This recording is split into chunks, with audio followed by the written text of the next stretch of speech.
Bonjour, on se retrouve pour notre petite étude quotidienne sur le livre de l'Exode. On veut vraiment le traverser ensemble et être vraiment encouragé dans notre foi. Quand on est un enfant de Dieu, on est adopté, on est en harmonie avec Dieu, on est réconcilié avec Dieu. Et dans le livre d'Exode, on découvre ensemble à quel point Dieu est allé chercher son peuple. Il veut le libérer, il veut se l'approprier, il veut l'amener dans une nouvelle vie, une terre promise. Et le livre d'Exode était littéralement une image de ce que nous sommes appelés à vivre avec Jésus en tant que chrétiens. Et on arrive au chapitre 7 et là, le combat va commencer. Si on peut appeler cela un combat, parce que pour Dieu, c'est pas vraiment une bataille. Il ne fait que agir.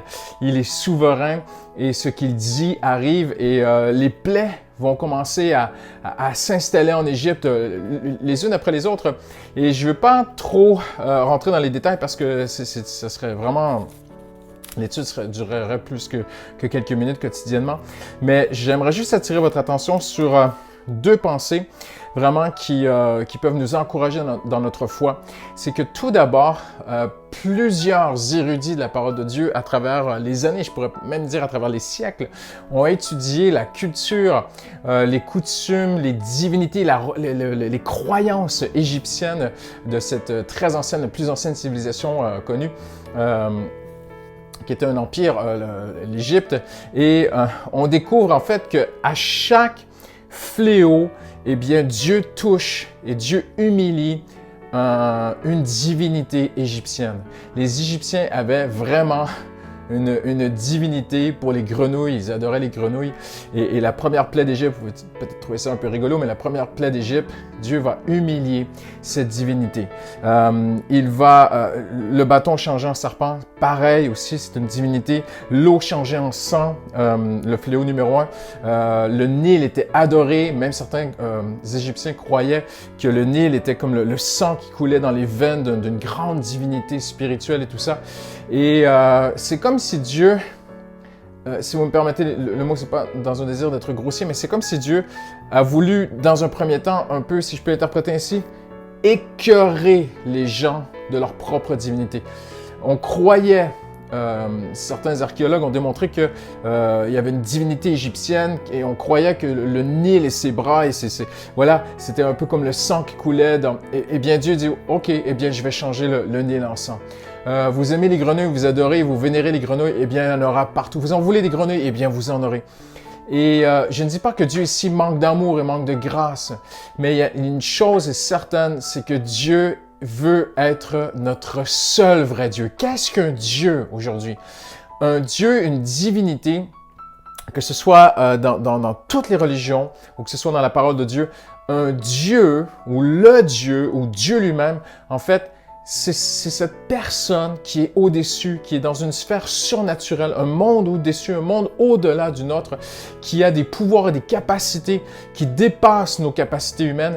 Et au plus loin que l'on peut retourner dans l'histoire de l'humanité, dans les écrits, les premiers, les plus anciens écrits qu'on découvre, on découvre des prières et des hommes en fait qui font appel à des dieux, à des divinités parce qu'ils ont des pouvoirs qui pourraient les aider, ou les délivrer, ou les protéger, ou on cherche même aussi à apaiser ces dieux, parce que souvent on a une perception que les divinités sont méchantes, il faut les apaiser, on va en parler un peu plus tard, mais aussi on se tourne vers des divinités, des personnages surnaturels pour aller chercher secours, pour aller chercher de l'aide. Et c'est une perception même qui au début des Hébreux était là. Et on le voit à travers les écrits de David, que même David va traverser une période de sa vie, c'est ce que les théologiens expliquent tellement bien, où David va avoir des révélations que Dieu dépasse, Dieu n'est pas un Dieu territorial. On le voit dans les batailles entre les Philistins et Israël, où certains vont croire que, oh non, mais le Dieu des Hébreux, c'est le Dieu des vallées, c'est le Dieu des montagnes, c'est le Dieu de la forêt, parce qu'on croyait à ces esprits, même on sait que avant toute forme de religion, c'était l'animisme, les esprits territoriaux qui se manifestaient dans la nature, dans les arbres, dans la pierre, dans l'eau, dans le vent, ces choses-là. Et on voit ça aussi ici. Et Dieu veut être reconnu comme le seul vrai Dieu, la seule source, le seul où nous allons chercher secours, le seul vers qui nous pouvons nous tourner. Et c'est ce que Dieu veut démontrer. Et si vous connaissez l'histoire de l'Exode, eh bien, vous savez que plusieurs Égyptiens, en fait, ont suivi les Hébreux et ont même quitté l'Égypte, ont même renoncé à leur divinité, ont suivi le Dieu d'Israël.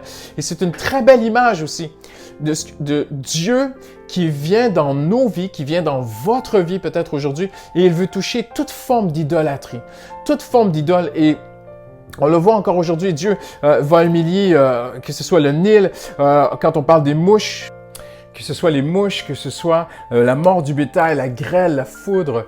À chaque fois, Dieu vise à toucher un appui chez le peuple égyptien. Et aussi, pourquoi? Pour son propre peuple. Parce qu'on sait que, bibliquement, on sait que les Hébreux s'étaient attachés au Dieu d'Égypte. Et voyez-vous, Dieu veut démontrer d'abord dans la société, et je pense que Dieu est en train de le faire aujourd'hui de toutes sortes de façons, Dieu touche tous les appuis de ce monde, que ce soit les finances, on l'a vu dans la crise 2008, on le voit encore ici aujourd'hui autour de nous, tout ce qui se passe. Dieu touche tout socle, tout appui sur lesquels l'homme pourrait s'appuyer pour se fonder, pour se fortifier, parce que Dieu veut être notre appui, il veut être le seul. Et si vous êtes un chrétien, un enfant de Dieu, eh bien, il y a aussi ce nettoyage qui doit prendre place dans votre vie comme dans la mienne aussi. Dieu veut qu'on se confie en lui. Et il va toucher tous les endroits de votre vie et de ma vie où il voit que peut-être Christian est en train de t'appuyer sur ceci ou sur cela. Eh bien, je veux te montrer que ce n'est pas solide. C'est moi qui suis le vrai roc. C'est sur moi que tu peux t'appuyer. Et d'autant plus qu'il y a aussi une petite phrase qui revient régulièrement et périodiquement, on pourrait dire, à travers les chapitres des plaies d'Égypte. Et une toute petite phrase que je vous lis. « Cela se passa comme l'Éternel l'avait dit. » Et aujourd'hui, j'aimerais vous encourager. Notre socle, notre fondation, notre rocher, celui sur qui nous pouvons nous appuyer en toutes choses et en toutes circonstances et en tout temps. Nous avons derrière nous 2000 ans d'histoire de christianisme. Pourquoi je dis ça aujourd'hui? Parce que nous avons des prédécesseurs, nous avons des pères et des mères spirituels. Peut-être que vous avez des gens autour de vous, dans votre entourage, dans votre famille, dans votre église, qui sont peut-être un peu plus âgés que vous et qui ont connu des moments difficiles dans leur foi, des moments difficiles dans leur vie chrétienne et qui se sont appuyés sur Dieu, ils ont compté sur Dieu et Dieu a été un rocher pour eux et le Seigneur a peut-être enlevé de leur vie toute autre forme d'appui pour que ces gens s'appuient sur Dieu. Eh bien, ces gens sont un témoignage pour nous. On le voit aussi dans l'histoire, 2000 ans d'histoire. On le voit aussi dans le Nouveau Testament, l'Ancien Testament, partout. Dieu, comme l'auteur aux Hébreux dit, entouré d'une si grande nuée de témoins. Nous sommes aujourd'hui à notre tour, c'est à notre tour aujourd'hui de vivre de courir cette belle course de la foi, mais une foi où Dieu est simplement le seul rocher. Et comme Dieu a voulu non seulement, il y avait une pensée divine, il y avait un but céleste derrière chaque plaie d'Égypte, eh bien j'aimerais vous dire de la même façon encore aujourd'hui, il y a une raison peut-être pour laquelle on peut traverser des moments difficiles personnellement ou même collectivement, nationalement et même mondialement aujourd'hui. Dieu est en train de parler. La Bible dit qu'il parle tantôt d'une façon, tantôt d'une autre. Dieu parle parfois verbalement, il peut parler par sa parole, mais Dieu aussi parle par les circonstances. Et la Bible dit, reconnais-le dans toutes tes voies, il aplanira tes sentiers.